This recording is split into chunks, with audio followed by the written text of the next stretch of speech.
Rumah dah siap, elok, siap dengan carport, ada auto gate, saiz Superlink 24x75 di mana guys? Pastinya di Alam Damai.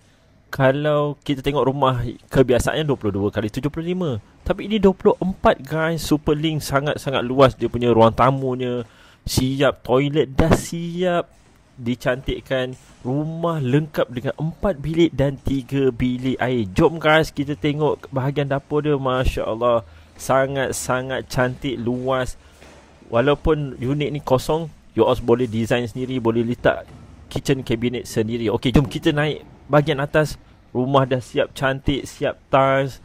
Rumah ni dah extended dan renovated. Okey, dia punya master bedroomnya antara master bedroom yang terbesar unit yang ada intermediate dekat Alam Damai ni. Nampak dah, tarik ke depan sikit, nampak sangat-sangat luas. Lengkap dengan ada dia punya toilet dia sendiri. Nampak toilet pun dah sangat-sangat cantik. Boleh katakan rumah cuci kaki lah kan.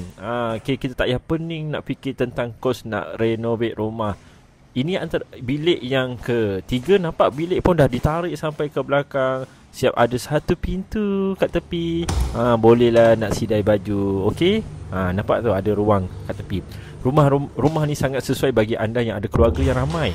Rumah keluarga yang ramai. Okey, anak boleh duduk seorang satu bilik. Jika anda berminat nak dapatkan unit ni, cepat kontak dengan saya.